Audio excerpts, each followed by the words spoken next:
ओम जय जय जय नमोस्तु नमोस्तु नमोस्तु। नमो अरिहंताणं नमो सिद्धाणं नमो आर्याणं नमो वज्रायणं नमो लोये सवसावणं। मंगलं भगवान् वीरो मंगलं गौतमो गणी मंगलं कुन्दकुन्दाद्यो जयन्धर्मोऽस्तु मंगलं सर्वमङ्गलमाङ्गल्यं सर्वकल्याणकारिकं प्रधानं सर्वधर्माणां जयनं जयतु शासनं जयनं जयतु शासनम्। नमः श्रीवर नमः समय साराय स्वानुभूत्या चकास्ते चित्स्वभावाय भावाय सर्वभावान्तर्चिदे वन्दितु सर्वसिद्धे धूमचलमणोऽहं गतिं पद्ये वोच्छामि समय पाहुर्मुनिं सुदुःखेवली भणिदम्।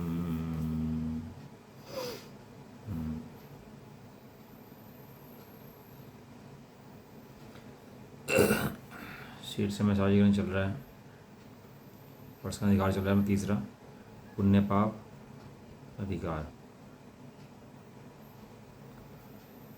ये जीव जो है, हम जीव जो हैं, ये ज्ञान आनंद से पूर्ण हैं। कैसे हैं? आनंद से लबालब भरे हुए हैं। हर एक जीव, प्रत्येक जीव कैसा है? आनंद से लबालब भरा हुआ, पूरा भरा हुआ। गिलास होता है लबालब भरा हुआ, एक बूंद भी गिरी तो बाहर निकल जाएगा। ऐसे ही हम क्या हैं? आनंद से लबालब भरे हुए हैं। ये किसने बताया? ये सर्वज्ञ देव ने अपने ज्ञान में देख करके बताया कि जीव ज्ञान आनंद का पिंड है। जो जीव है कैसा है? वो ज्ञान आनंद का पिंड है। फिर उसे प्राप्त क्यों नहीं होता? अनादिकाल से आज तक जीव ऐसा आनंद का पिंड है, तो प्राप्त क्यों नहीं हुआ? क्योंकि वो पुण्य पाप में उलझा रहता है। जो ज्ञान आनंद का परिपूर्ण पिंड है वो प्राप्त क्यों नहीं होता? क्योंकि यह जीव पुण्य पाप की लहरों में अटक गया है। लहरें होती है ना, तो पीछे पीछे धकेलती हैं।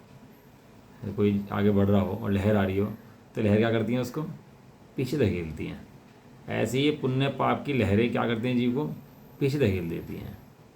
पाप में तो जीव दुख मानता ही, पाप में जीव दुख मानता ही है, लेकिन पुण्य में तो दुख कोई भी नहीं मानता। 99.99% जीव जो हैं, मतलब पुण्य को दुख कौन मानता है? पुण्य हो, दया हो, दान हो, व्रत के परिणाम हो, ये भी दुख के परिणाम है, कौन जानता है?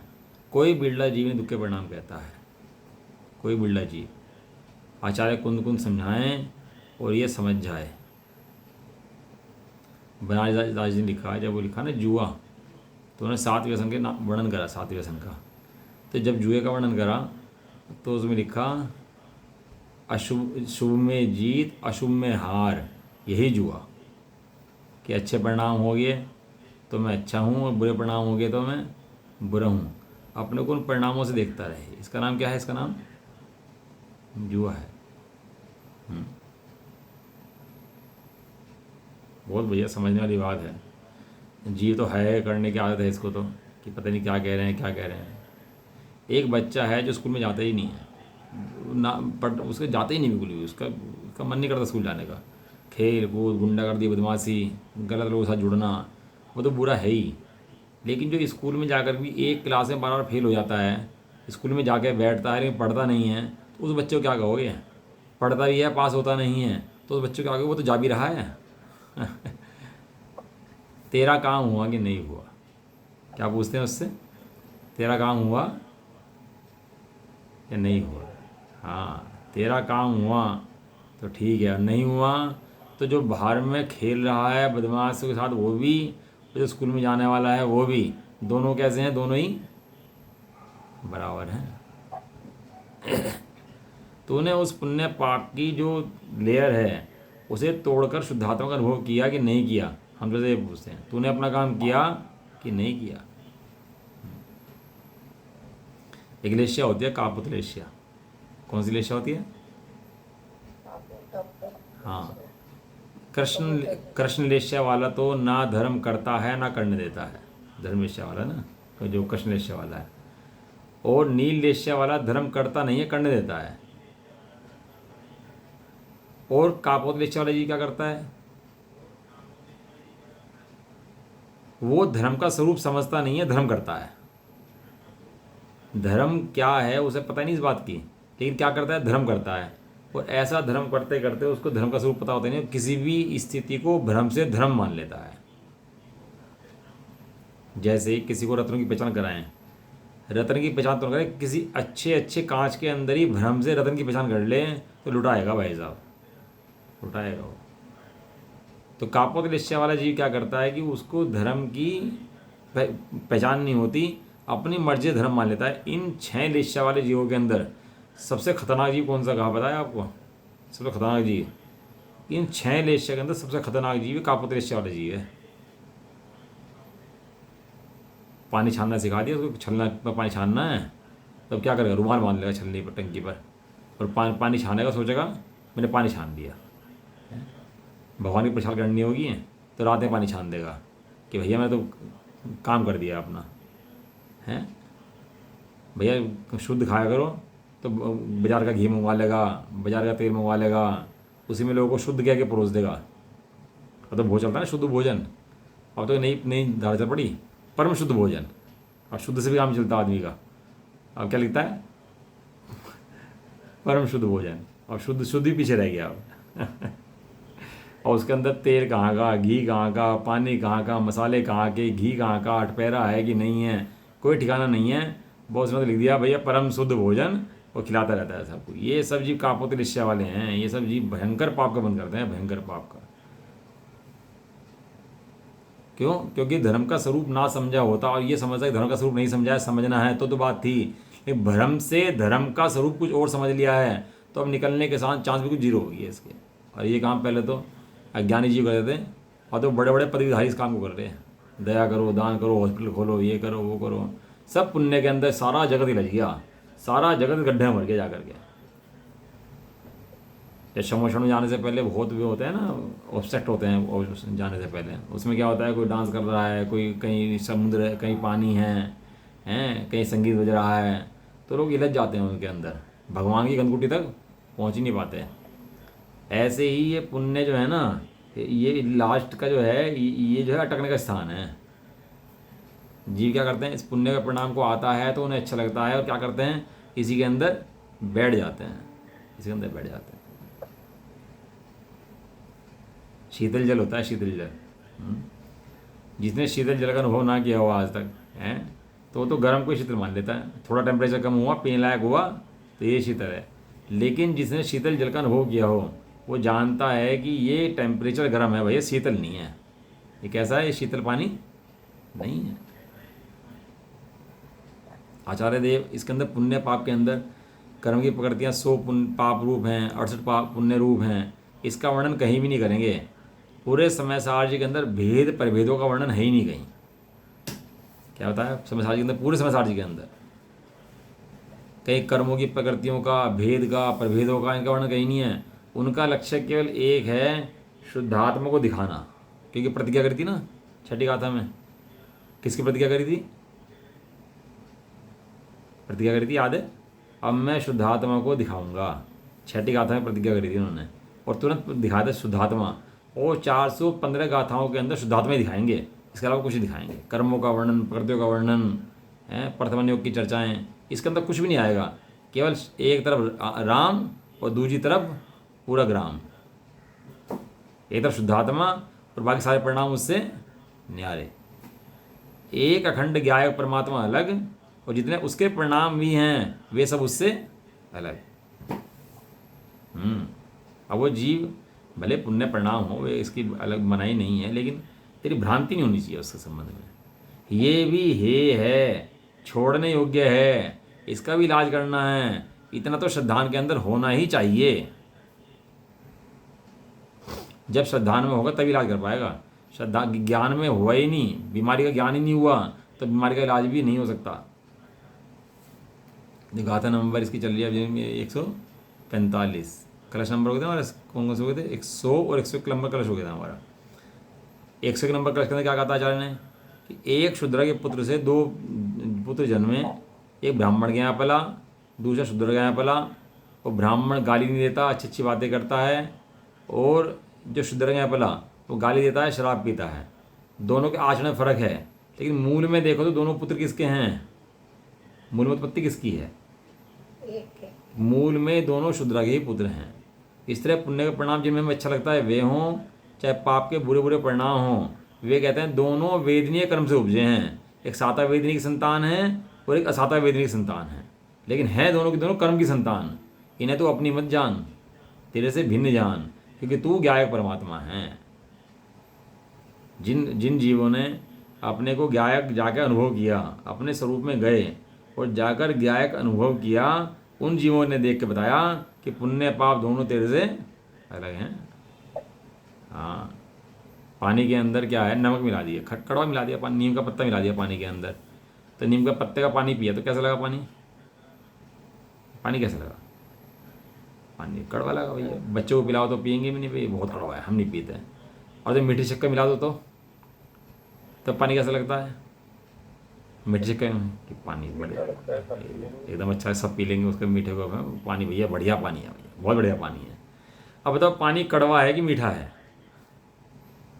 ना पानी कड़वा है ना मीठा है। हाँ, ऐसे ही पुण्य के परिणाम है, पाप के परिणाम है, इनमें जीव को क्या लगता है कि जीव जो है ना इस ऐसे ही है, ये पुण्य वाला जीव है। जबकि पुण्य जैसे पानी उनसे दोनों से रहित है, ऐसे ही जीव पुण्य पाप से रहित है। तो पानी का फव्वारा होता है ना, तो नीचे लाइट मारते हैं उसके अंदर, कभी लाल लाइट, कभी नीली लाइट, कभी हैं और कैसे कैसे मारते हैं। वहाँ पर जो है ना अक्षरधाम पे वो दीवार है, और दीवार पर वो अब वो चलेंगी 3D चलने लगी उसके ऊपर, दीवार के ऊपर वो उसके ऊपर ना लाइट का वो जाएगा, लाइटों से कुछ पेंटिंग बन जाएगी हैं। और वहाँ पर जब वो राक्षस आएगा तो बहुत तेज तेज आवाज आएंगी, घड़र घड़र की हैं। और जब कोई अच्छा अच्छा सीन आएगा ना, मिलन का किसी का हैं, तो अच्छा अच्छा म्यूजिक बजेगा पीछे से, भोबड़े म्यूजिक बजेगा। और दीवार पर कभी राक्षस बन रहा, कभी देवता बन रहे, कभी स्त्री बन रही, कभी राक्षसनी बन रही, कभी कभी जानवर बन रहे भयंकर। अब तो दीवार के ऊपर बना रहे हो सब ड्राइंग को, पेंटिंग को हैं, सब पिक्चर अपना आप ऑटोमेटिक चलता है वो सारा, वो आप देखा होगा। तो दीवार के ऊपर ही कर दिया उन्होंने, वो जो अक्षरांक दीवार है ना उसके ऊपर ही चलता है वो। वहाँ पर बाहर की जो दीवार थी ना फुहारे की, जहाँ फुहारे चलता है वहाँ दीवारें बहुत तरह के कलर से वो बना देंगे, उसके ऊपर तरह तरह के देवता वेवता राक्षस सब बना देंगे। तो दीवार के ऊपर देवता चल रहे, दीवार के ऊपर राक्षस चल रहे, दीवार को क्या फर्क पड़ रहा है? वो पानी बहे तो ऐसा लगे दीवार के ऊपर पानी बह रहा हो, बहुत तेज़ी से दीवार बह रही हो, लेकिन वहाँ दीवार तो बह ही नहीं रही। वहाँ दीवार तो दीवार है, और वो जो म्यूजिक बज रहा उससे दीवार को कोई मतलब नहीं है। जो फोटो चल रही दीवार के ऊपर उनसे दीवार को मतलब नहीं है। और बाद में जब सब सीन खत्म हो जाता है तो क्या लगता है? दीवार तो दीवार है। यहाँ वो इतने राक्षस आ रहे थे, इतने पानी बह रहा था, इतनी आग जल रही थी, वहाँ कुछ था क्या? वहाँ तो कुछ भी नहीं था। और जी ने देखा अरे इतने सीन चल रहे थे तो दीवार तो वैसी की वैसी ही है, तो वो चल क्या रहा था? कहने लगा भाई साहब वो देवता आ रहे थे, राक्षस आ रहे थे, सब कौन थे? में सब कलर थे। उसका संबंध दीवार से नहीं था, संबंध किससे था उसका? उस प्रोजेक्टर से, उस लाइटों से संबंध था। ऐसे ही पुण्य के अच्छे अच्छे परिणाम आए, पाप के अच्छे अच्छे बुरे बुरे परिणाम आए, और अपने ऊपर पूरी पिक्चर चले, कषायों की, राग की, द्वेष की, मोह की, सब पिक्चर चले। लेकिन गायक उन सबसे भिन्न है। क्यों? तो गायक तो गायक ही है। आकुलता का कारण क्या? ये स्वरूप नहीं जानना ही आकुलता का कारण है। पाप के उदय तो भाई साहब ज्ञानी पे भी आए, ऐसा नहीं कि ज्ञानी पे पाप को उदय नहीं आए। रामचंद्र जी कोई प्रथम को कोई भी पढ़ लो, मुझे एक जीव ऐसा बताओ जो बिना पाप के उदय के मोक्ष चला गया हो। एक जीव बता दो मुझे, प्रथम की कहानी चली हो और बिना पाप के उदय के चला गया हो। पाप के उदय भी हुए। आवाज खराब हो जाती है, कट रही है बीच बीच में। शुरू से ही हो रहा है। वो नेटवर्क की प्रॉब्लम कुछ हो चल रही है बारिश के कारण ना। हाँ नेटवर्क की प्रॉब्लम है, मौसम खराब है या भी होता है। हाँ, वो एक नेटवर्क तो आया ना, दूसरा जोड़ा तो उसमें भी दिक्कत आ रही है। चलो सुन लो, वैसे ही क्या कर सकते हैं। नहीं नहीं अब उसको क्या है कि वो जो वो है ना, उसके पुण्य के परिणाम आ रहे, पाप के परिणाम आ रहे। बताओ गायक के अंदर पुण्य के परिणाम है कि पाप के परिणाम है? जैसे उस दीवार के ऊपर जैसे उस दीवार के ऊपर राक्षस नहीं है, देवता नहीं है, ऐसे इस गायक के अंदर पुण्य नहीं है, पाप नहीं है। क्यों? क्योंकि गायक तो गायक ही है। अब ये गायक को ना समझकर अपने पुण्य के परिणाम में अच्छा मानता है और पाप के परिणाम को बुरा मानता है। तो क्या करता है? पुण्य को संभालता है। पुण्य को ये नहीं कह रहे कि तू पाप में चला जा, शराब पीने लगा, ये करने लगा, वो तो तेरे बस की भी नहीं है, तू कर भी नहीं पाएगा सब काम। तो तू खुद नहीं है, बच्चा है, तो ऐसे काम तो कर नहीं सकता। लेकिन इसको उपादेय बुद्धि जो पुण्य के अंदर है ना, जो जो चस्का लगा हुआ है पुण्य का, जो मीठी मिठास इसको पुण्य की आती है, मन कषाय में अच्छा अच्छा जो भासता है इसको, वो बुद्धि तुड़ा करते हैं। क्यों तुड़ाते हैं? क्योंकि इसको गाय के प्रवेश कराना है। कहाँ प्रवेश कराना है? गाय के प्रवेश कराना है। गाय के अंदर सब झलकता है, लेकिन गाय उनके अंदर नहीं है। गाय के अंदर सब झलके, लेकिन गाय का अपना स्वभाव को छोड़कर उनके अंदर जाता नहीं है। पर वस्तु नहीं गायक में, गायक तो गायक ही है। आचार्य देव का इसमें लक्ष्य ही एक है, किसी तरह जीव का बुद्धि को सही करना। ये जो टेढ़ी बुद्धि हुई है ना इसकी, तो बुद्धि से हो जाए, बाकी जो है वो तो रहेगा ही, वो तो बदल सकता नहीं है। जितने काल तक रहना उतने काल तक रहना ही है, लेकिन बुद्धि सही हो जानी चाहिए बस। इस बुद्धि सही होने का नाम ही सम्यक दर्शन है। तो क्या कह रहे गाथा नंबर 145, 140 नंबर गाथा होगी। इसके अंदर 145 से लेके 163 तक 19 गाथाएं हैं। क्या दिखाते हैं इसके अंदर? 19 पुण्य पाप अधिकार के समझाने के संबंध में आचार्य ने 19 गाथाओं के अंदर इसका वर्णन करा है। ठीक है ना। और चलो अब पुण्य पाप के स्वरूप का दृष्टांत ये तो हो गया, इसके गाथा पढ़ लेते हैं। कम्मम सुहम कुशीलम सुह कम्मम चाविजान सुशीलम कैतम होदि सुशीलम जम संसारम पवेसेदी। है कर्म अशुभ कुशील अरु जानो सुशील शुभ कर्म को किस रीति हो सुशील जो संसार में दाखिल करे।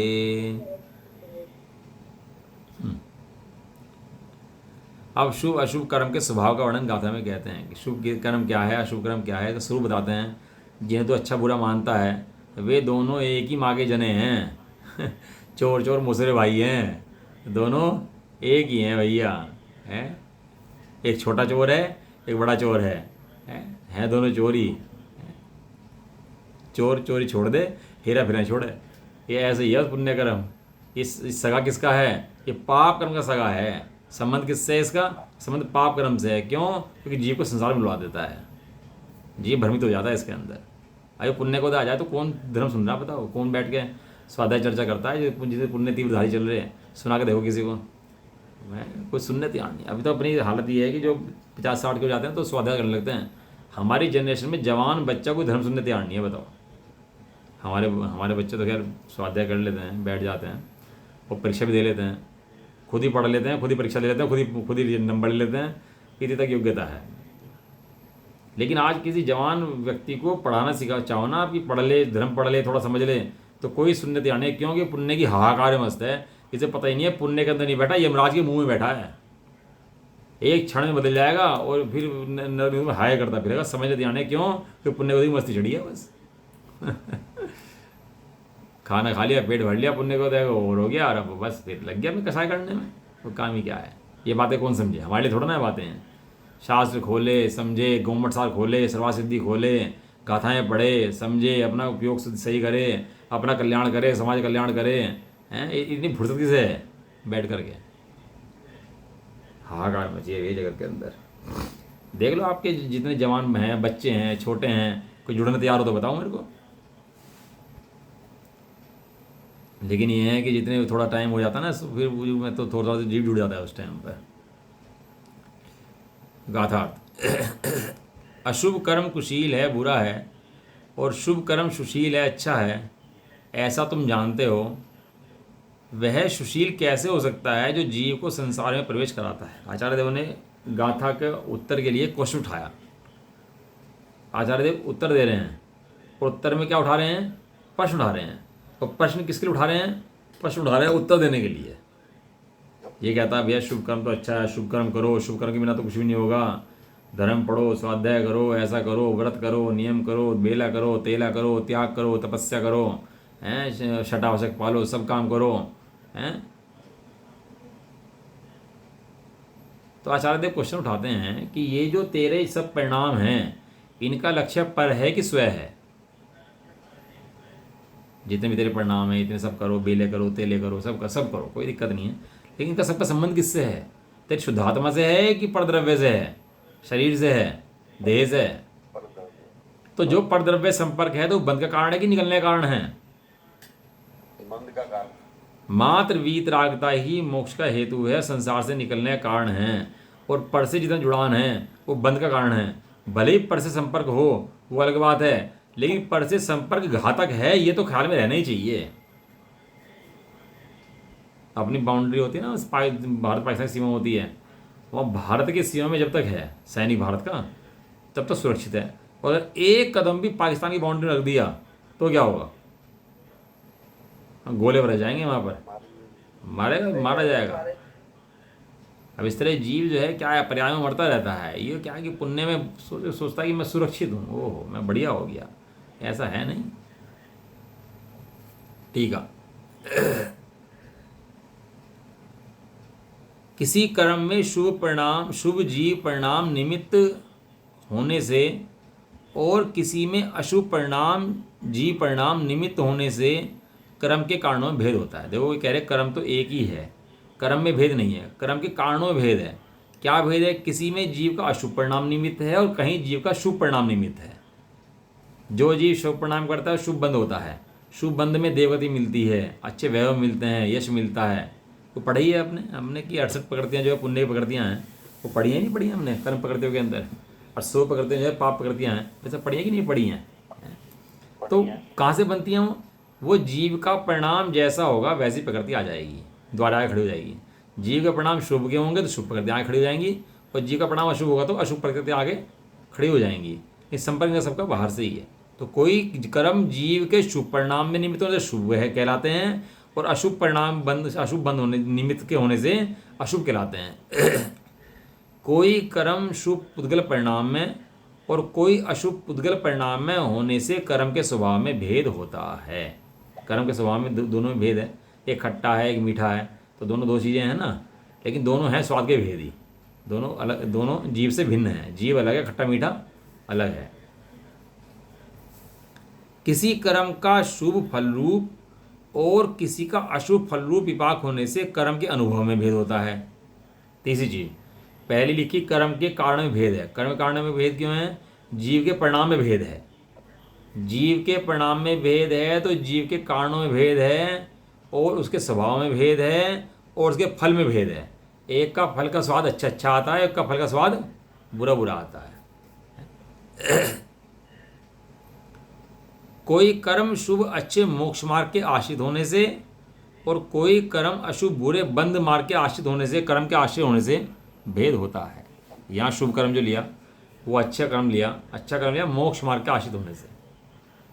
जो मोक्ष मार्ग की क्रियाएं करता है, व्यवहार रत्नता की क्रियाएं करता है, उसका मोक्ष मार्ग लिया। इसलिए यद्यपि वास्तव में कर्म तो एक ही है, तथापि कई लोगों का ऐसा पक्ष है कि कोई कर्म शुभ है और कोई कर्म अशुभ है, परंतु वह पक्ष प्रतिपक्ष सहित है। वह प्रतिपक्ष अर्थात व्यवहार न्याय का निषेध करने वाला न्याय निश्चय इस प्रकार है। वो कहते हैं कि भैया अच्छा है, हम तो तुम कुछ भी कहो, हम तो उसको अच्छा ही मानेंगे और पाप कर्म को बुरा ही मानेंगे। तो कह रहे कि भैया जो तुम पुण्य कर्म को अच्छा कहता है उसको प्रतिपक्ष सामने खड़ा हुआ है। वो प्रतिपक्ष सामने कौन सा खड़ा हुआ है? कि वहाँ पर ज्ञायक स्वभाव सामने खड़ा हुआ है। जब पुण्य पाप को ही देखता रहता है तो दोनों के अंदर क्या अच्छा लगता है? पुण्य अच्छा लगता है और पाप बुरा लगता है। लेकिन जब ज्ञायक आता है तो फिर बताओ फिर कौन अच्छा है कौन बुरा है? एक उसमें परेशानी कहा जाए अच्छा तो अच्छा, उसके अंदर लिखा आचार्य ने ज्ञायक के बारे में, अच्छे में भी अच्छा है, अच्छा है अच्छा। ये ज्ञायक के सामने पुण्य पाप तो धूम दबा के भाग जाते हैं, धूम दबा के जाए। जैसे राजा आया ना, राजा तो चोर वोर तो भाग जाते हैं वहाँ से, राजा आ गया भैया, चोर टिक नहीं सकता राजा के आगे। इस तरह ज्ञायक के आगे पुण्य पाप टिक नहीं सकते। क्या कह रहे हैं देखो, इसका समझा रहे हैं कि निश्चय का पक्ष कैसे है। शुभ या अशुभ जीव परिणाम केवल अज्ञान में होने से एक है। इसके बनाना आप कितने पॉइंट इसके अंदर आए, गाथा के अंदर, टीका के अंदर कितनी तरह से वर्णन करा आचार्य देव ने। परिणाम निमित्त है, पुद्गल जाति का एक है, वो सब उसका नोट्स बना के और अपने ऊपर घटाना ही कहाँ घटता है ये अपने ऊपर। क्या मतलब? जो पॉइंट आचार्य देव ने लिखा है ना गाथा के अंदर, इनके क्या होते हैं, इसके ना स्टेंजे होते हैं जो आचार्य देव लिख रहे हैं ना, इसके अंदर ऊपर जो लिखा है, इसके अंदर कितनी कितनी उसको बोलते हैं, क्या बोलते हैं, बोल कितने बोल हैं इसके अंदर। तो इसके अंदर पहले बोल दिया कि जीव का परिणाम निमित्त है, इसलिए उसके कारणों में भेद है। दूसरा दिया दोनों पुद्गल में हैं। तीसरा लिया कि दोनों के उसके फल में भेद है। चौथा लिया दोनों ही कर्म के आश्रित हैं। और पांचवा लिया एक हैं तो भी कोई जीव शुभ अशुभ कहते हैं, तो उसमें एक कैसे हैं उसको समझाते हैं उसको। तो उसका वो उसके बोल बनाओ, कितने बोल के अंदर ये वर्णन आचार्य देव ने समझाया हमारे को। देख क्या कह रहे हैं, शुभ या अशुभ जीव परिणाम केवल अज्ञान में होने से एक है। जीव का परिणाम शुभ हो कि अशुभ हो, लक्ष्य कहाँ है उसका, लक्ष्य पर है। तो उसका कहते हैं अज्ञान है, तो अज्ञान होने से दोनों पुण्य का हो चाहे पाप हो, दोनों के दोनों एक ही हैं। और उनके एक होने से कर्म के कारणों में भेद नहीं होता, इसलिए कर्म भी एक ही है। कर्म भी दोनों अलग अलग नहीं, दिखते अलग हैं लेकिन दोनों अलग है नहीं। दोनों बल का कारण है, एक सोने हाँ। का और एक लोहे का बल। हाँ, और दोनों का लक्ष्य पर के ऊपर है। परिजन साजी में गाथा ही उस परिजन साजी गाथा में आचार्य ने बताया कि उन्होंने कहा कि पुण्य तो मैं अच्छा लगता है, पुण्य तो भैया होना चाहिए। जब पुण्य को तो आए जीव का तो उसको तो लगता है कि भाई ये घोड़े चल रहा। तो उन्होंने कहा कि ये जो पुण्य का जो उदय जिस समय चल रहा है और जिस समय जीव सुख में हो रहा है, ये आकुलता है या सुख है। उन्होंने एक गाथा में सिद्ध करा, बाधा सब है ना, कौन सी गाथा है वो, गाथा भेजूंगा ग्रुप पर, है ना, सपरम बाधा संयम पर है, उसमें 7-8 लॉजिक दिए उसके अंदर। बाधा सहित है, पर का लक्ष्य है, तृष्णा का उत्पन्न करने वाला है, अब वो नश्वर है और वर्तमान में जीव को दुख देता है। वो उसके 7-8 लॉजिक आचार्य कुंद देने गाथा के अंदर बड़े अच्छे दिए कि वर्तमान में चलता हुआ पुण्य दुख रूप है कि सुख रूप है। समझ में आया? अभी तो जो पुण्य आएगा उसकी बात नहीं चल रही है, जो पुण्य आएगा उसकी बात नहीं चल रही है। जो वर्तमान में पुण्य का उदय आया, समझ करो जो खाने में अच्छा लगता है किसी को, और मीठे का शौक है किसी को, और उसके मीठा आया और मीठा खाना शुरू करा उसने, और मीठे खाने से समझो आनंद आ रहा है। तो जो उस समय आनंद उसको चल रहा है वो दुख है कि सुख है?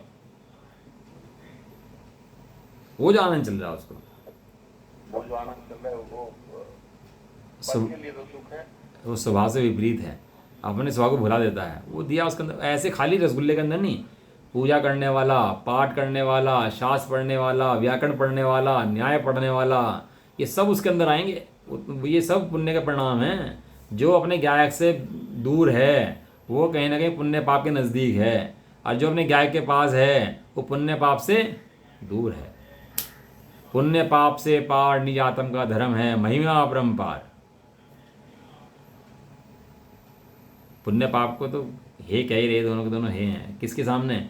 जब ज्ञायक सामने है तब दोनों को हे बता रहे, नहीं तो जीव उन्हें भेद करता रहता है। ज्ञान का मतलब शुद्ध आत्मा, ज्ञान का मतलब ज्ञानी। हाँ शुद्ध आत्मा। इसे कषायों से भेद करना था, इसने कषायों में भेद कर दिया। कषायों में क्या भेद कर दिया? तीव्र कषाय तो बुरी है और मंद कषाय अच्छी है। हाँ देखो क्या कह रहे, शुभ या अशुभ पुद्गल परिणाम केवल पुद्गल में होने से एक हैं, उसके एक होने से कर्म के स्वभाव में भेद नहीं होता, इसलिए कर्म एक ही है। कर्म एक ही है, दोनों के अंदर फर्क नहीं है। दोनों पुद्गल जाति की प्रकृतियां हैं, दोनों के अंदर कोई फर्क होता नहीं, दोनों वेदनीय कर्म है। शुभ या अशुभ फल रूप होने वाला विपाक केवल पुद्गल में होने से एक है, उसके एक होने में कर्म के अनुभव में स्वाद में भेद नहीं होता, इसलिए कर्म एक है। दोनों का जो स्वाद जीव को आता है पुद्गल कर्म का, वो दोनों के दोनों पुद्गल का स्वाद आता है, जीव का स्वाद नहीं आता। जीव का स्वाद तो ज्ञायक अखंड ज्ञायक अनुभव में आता है, वो जीव का स्वाद है। और इसके अलावा जो स्वाद है वो पुद्गल का स्वाद है, वो अपना स्वाद स्वयं स्वाद नहीं है। शुभ अच्छे मोक्ष मार्ग केवल जीव में हैं और अशुभ बुरे बंध मार्ग केवल पुद्गल में हैं, इसलिए वे अनेक भिन्न भिन्न दो हैं, और उनके अनेक होने पर भी कर्म केवल पुद्गल में बंध मार्ग के आश्रित होने से कर्म के आशय में भेद नहीं है, इसलिए कर्म एक ही है। देखो तर्कों से सिद्ध कर रहे कि कि दो पुण्य कर्म और पाप कर्म दोनों एक हैं। क्यों? क्योंकि दोनों का लक्ष्य पर है, दोनों बंध के हेतु हैं, दोनों पुद्गल रूप हैं, दोनों जीव के ज्ञायक से भिन्न हैं। ज्ञायक नहीं पर में, ज्ञायक तो ज्ञायक ही है, ऐसा। अब ज्ञानी जी को तो ऐसा लगता है कि भैया नहीं, पुण्य को छुड़ा रहे हैं, पुण्य जो छुड़ा रहे हैं तेरी दृष्टि ज्ञायक पे ला रहे हैं, ऐसा। कोई व्यक्ति हो, उसके जाना हो यात्रा पर, तो घर से निकलेगा नहीं निकलेगा? घर से जाएगा, तो घर से सब पैकिंग कर ली, वो स्टेशन में जाकर खड़ा हो गया। अच्छा, स्टेशन में जाकर खड़ा हो गया और ट्रेन निकली, ट्रेन आ गई और चली गई, तो बताओ मंजिल पहुँचा नहीं पहुँचेगा? घर में बैठा हुआ तो पहुँचेगा ही नहीं, लेकिन स्टेशन पर खड़ा हुआ भी जो खाली ट्रेनों को देख रहा है और ट्रेन की पहचान नहीं करता, वो भी नहीं पहुँच पाएगा। हम तो स्टेशन आ गए हैं, कोई बात है। हमारे विकास जी बता रहे भी, कह रहे कि एक बार ऐसा हुआ कि हम इंतजार करें ट्रेन की बैठ करके, ट्रेन आने में 1 घंटा। कह रहे हमारे मित्र ने और हमने तत्व की चर्चा शुरू कर दी, धर्म की चर्चा शुरू कर दी, और कह रहे धर्म की चर्चा के अंदर इतना मन लगा, कहने लगा वो हमारी ट्रेन आई और चली गई, और ट्रेन गए भी 1 घंटा हो गया। 1 घंटे बाद पता लगा ट्रेन चली गई आकर हमारी। कह रहे इतना तत्व चर्चा में मजा आया हमारे को, हमें पता नहीं लगा कि ट्रेन चली गई आकर के। हमारे तुम्हारे से कमाल हो गया भाई। तो स्टेशन में बैठे, वही ट्रेन के स्टेशन में बैठे, वही बेंच पे बैठे, ट्रेन आई भी और चली भी गई, और ट्रेन हाथ नहीं आ पाई। तो वहाँ पहुँच भी गए, स्टेशन में पहुँच गए। क्यों? क्योंकि लक्ष्य कहीं और था। लक्ष्य ट्रेन पर था, लक्ष्य कहीं क्या था? लक्ष्य कहीं और था। जीव को लगता है मैं धर्म कर रहा हूँ, वास्तव में धर्म नहीं कर रहा होता। धर्म तो वे करते हैं जिनका बार बार जो पुरुषार्थ है ना, वो ज्ञायक की तरफ चलता है, जिनके आत्मार्थिनो काम एक दूजो नहीं मन रोग, जिनके लक्ष्य के अंदर केवल शुद्धात्मा विराजमान हैं, वे तो धर्म करते हैं। और जिनके लक्ष्य के अंदर शुद्धात्मा के अलावा कुछ और है, वे धर्म नहीं कर रहे, वे क्या कर रहे? अधर्म कर रहे। दूसरी भाषा में कहो तो क्या कर रहे? तो गुरुजी ने कहा था ना कि भैया निशाना लगाओ, तो गुरुजी बता बेटा क्या दिखाई दे रहा? कहने लगा गुरुजी पेड़ दिखाई दे रहा है। तो क्या बेटा बाहर? तो बता गुरु क्या दिख रहा है बेटा? चेला क्या दिख रहा है? कहने लगा गुरुजी पत्ते दिख रहे हैं बाहर। कहने लगा बेटा पता क्या दिख रहा है? कि गुरुजी चिड़िया दिख रही है। क्या कहा बेटा? तू ही बाहर। चौथा आया, कहने लगा क्या दिख रहा है? कि गुरुजी चिड़िया की आंख दिख रही है मेरे को, आंख, और आप भी दिख रहे हो। तारीफ कर रहा था ना गुरु जी की, वह कि गुरु जी में चिड़िया दिख रही है और आप भी दिख रहे हो, बताओ अंदर की बाहर? क्यों भाई? ये तो चिड़िया देख आंख देख रहा और गुरु जी क्यों देख रहा? ये बातें भगवान ने बताई। कहने लगा तेरी ज्ञायक दृष्टि के अंदर हम भी बाहर। जिन भगवान को तू सर्वस्व समझ रहा है, तू ज्ञायक का काम अपने करेगा तो वे ही बाहर। मात्र अर्जुन आया, कहने लगा क्या दिख रहा है? अर्जुन था नाम तो उसका। वो क्या बोला? कहने लगा गुरुजी मुझे तो केवल क्या दिख रही है? केवल आँख, आँख और आँख, कि इसके अलावा कुछ और? कि मैं खड़ा हूँ दिख रहा है, नहीं दिख रहा? कि गुरुजी मुझे कुछ नहीं दिख रहा। ऐसे ही जिसका लक्ष्य एक शुद्धात्मा, आत्मार्थिनो काम एक दूजो नहीं मन रोग, पुण्य आए पाप आए जो आए आगे सब जा रहे हैं, कोई रुकता ही नहीं है। लेकिन लक्ष्य कहाँ पर है उसका? शुद्धात्मा लक्ष्य है, एक शुद्धात्मा लक्ष्य, एक ज्ञायक जिसके लक्ष्य में है। ज्ञायक जिसके लक्ष्य में आवे वो वे भव पार, समय सार महाग्रंथ समय सार पढ़ते हुए भी ज्ञायक लक्ष्य में है।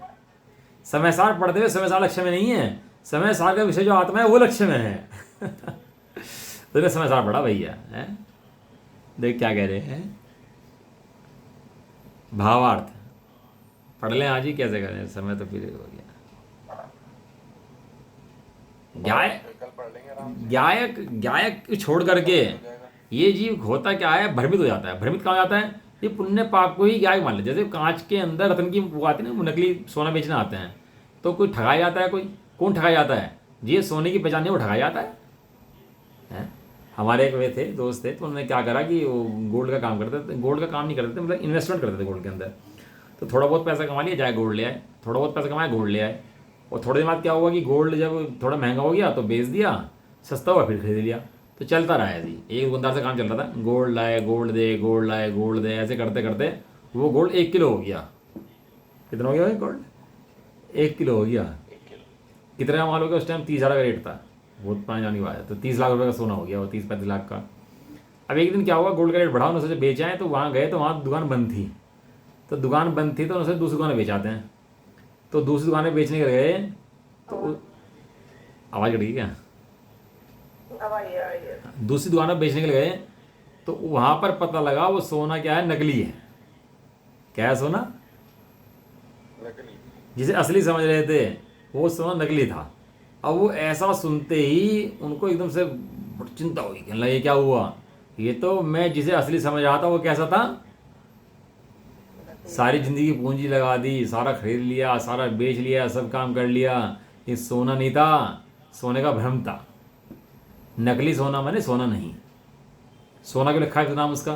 सोना कहते हो, सोने जैसा लगता है इसलिए उसको सोना कहते हैं। लेकिन नकली क्यों कहते हैं? क्योंकि वो नकली सोना नहीं है इसलिए उसको नकली कहते हैं। 2 शब्द है ना, नकली सोना। जब नकली है तो सोना क्यों कहा? क्योंकि सोने जैसा दिखता है, सोने जैसा उसमें भ्रम हो जाता है। वो हिरण भी तो भागता है ना पानी के पीछे। वो क्यों भागता है? क्योंकि उसे क्या होता है, पानी का भ्रम हो जाता है। भैया सम्यक ज्ञानी माने वास्तविक हृदय जिसका निर्मल हुआ है, जिसे धर्म की वास्तविक पहचान हुई है, जिसे गायक की पहचान हुई है, और जो भगवान आदि के पास जाता है, शास्त्र पढ़ता है तो गायक को पाने के लिए करता है। उन क्रियाओं का लक्ष्य नहीं है, लक्ष्य गायक का है। गायक को पाने के लिए सारे काम उसे चलते हैं। वो पुण्य पाप को धर्म नहीं समझता, वो शुद्धात्मा को धर्म समझता है। समझ में आया नहीं आया? ये सारे भैया जीव पापी जीव हैं जो पुण्य को धर्म मानते हैं। ये मैं नहीं कह रहा, ये आचार्य जैसे कहेंगे भी आगे चल करके, ये सारे भयंकर पापी जीव हैं जो पुण्य में धर्म बताते हैं, गायक में धर्म नहीं बताते। वे जीव को लूटते हैं। वे कुंदकुंद आमना के विरोधी हैं। भले कुंदकुंदी जय बोलते हो, ये कुंदकुंद के विरोधी हैं, पक्के कट्टर विरोधी हैं जो पुण्य में धर्म बताए। पुण्य होता है, पुण्य करना नहीं पड़ता, पुण्य होता है। ये जो होती है ना गेहूं के ऊपर जो होती है, क्या जो क्या बोलते हैं उसको, भूसी, भूसा, भूसा उगाना पड़ता है कि होता है? खेती भूसे के लिए करता है, गेहूं के लिए करता है? गेहूं के लिए। अब भूसा होता है कि नहीं होता? लक्ष्य भूसे का है। भूसा बेच भी देता है, बिकता भूसा ही बिकता है, ऐसे भूसा नहीं बिकता। लेकिन भूसे के लिए तो खेती नहीं करता। गेहूं के लिए करता है। गेहूं के लिए खेती करता है। भैया ये क्या है जीव, ये धर्म की पुण्य की क्रियाएं देख देख करके, पुण्य देख देख करके हैं, कपड़े उतार दिए उनको, महाराज समझ लिया, बस जो कपड़े उतारे वही महाराज है, समझ समझ करके हैं, और थोड़ी बहुत की अपनी क्रियाएं बदल करके हैं, थोड़े परिणाम बदल करके धर्म समझता है। धर्म का नाम नहीं है। ये बातें जिसकी समझ में आ गई, ये जो कुंदकुंद देव का अभिप्राय जी समझ में आ गया, वो जीव धर्मात्मा है, भले नरक के अंदर बैठा हो। क्या कहा? वो भले ही कहाँ बैठा हो? धर्म में बैठा हो, नरक के अंदर बैठा हो तो भी वो धर्मात्मा है। और ये मंदिर में 24 घंटे बैठा रहे और जाप देता रहे, भगवान का नाम रटता रहे, तो भी पापी जीव है, धर्मात्मा है। थोड़ी बहुत पुण्य प्रकृतियां मानता है, लेकिन मोहनीय की भयंकर घातक प्रकृतियां मानता है। मोहनीय की भयंकर घातक प्रकृतियां मानता है, घातक प्रकृतियां मानता है भैया। इसलिए इन परिणामों की कोई ताकत नहीं है। जब गायक आता है तो गायक तो गाता है तो सब ये परिणाम भाग जाते हैं। ये कब तक हैं? जब तक इन्हें भाव देता है तब तक हैं। जिस दिन भाव देना बंद कर देगा उस दिन सब गायब हो जाएंगे, सबकी सत्ता पलायन हो जाएगी, इनकी सबका अंतिम समा जाएगा। उस दिन इनके शमशान घाट जाने की तैयारी हो जाएगी, इन पुण्य भाव के परिणाम होगी। जिस दिन तूने गायक देख लिया अपना, जो तुझे मार रहे थे वे पिटने शुरू हो जाएंगे उस दिन, जिस दिन तूने गायक देख लिया अपना। गायक की इतनी महिमा है भैया, गायक की महिमा अपरंपार है, अपरंपार है गायक की महिमा। जिसे उस गायक की महिमा आई, उसे पुण्य पाप धर्म में कोई लाख कहे तो भी नहीं मानेगा कि पुण्य पाप के अंदर धर्म होता है। कह ही नहीं सकता कि पुण्य पाप के अंदर धर्म है, क्योंकि पुण्य पाप तो जी के घात करने वाले हैं, धर्म कैसे हो सकते हैं? जो जीव का घात करे वो धर्म का है बात का, और धर्म का कोई संबंध उर्दू तक उनसे बड़ी गहराई से समझने वाली बात है। हाँ, ये बात दूसरी कह रहे आप। ये बातें अंदर से साफ नहीं होती। जो खारा पानी पी रहा हो, बहुत समुद्र के किनारे रहता हो, खारा पानी पी रहा हो, उसको थोड़ा सा हाई टीडीएस का पानी पिला दो तो उसको फर्क नहीं पड़ता, कहना हाँ यार ये तो बढ़िया पानी है, वो उसको मीठा बताता है। तो क्या कहता है ये भैया बहुत मीठा पानी है। हाई टीडीएस का पानी को बोलता है। लेकिन यदि कोई 1000 टीडीएस का पानी पी रहा हो ना, बचपन से आदत पड़ी हो, 200-300 टीडीएस का पानी पिलाओ उसको, तो कहता भैया ये तो बहुत मीठा पानी है यार, तो मजा आ गया पी करके है। लेकिन जो 70-80 टीडीएस का पानी पीता हो और 200 टीडीएस का पानी पिला दो उसको, तो कैसा लगता है उसको? वो कहता है वो तो खारा पानी है यार, ये तो क्या पानी पिलाया तुमने यार, ये तो खारा पानी है। ये खारे पानी को मीठा में पान के बैठ गया भैया, इसको इसमें मजा आ रहा, तो भैया मजा आ रहा था फिर रुलेगा फिर तो संसार में। इसका परिणाम बड़ा भयंकर है। इसका परिणाम मोह है, संसार है, इसका परिणाम निगोध है। इसको एक मानने का फल, इसको अलग अलग मानने का फल, ये पुण्य में अच्छा और पाप में बुरा, क्योंकि दोनों ही परिणाम ज्ञायक से भिन्न है। वो गाथा भेजूंगा पंचसार जी के में, आप पढ़ना गाथा को, ध्यान स्वाध्याय करना उसका। चलो समय हो गया अभी का, है ना। निज निधि निज में बताई है, अनंत उपकारी है इसके लिए जिन वाणी मात वंदना शत बार। नमन मुकार में।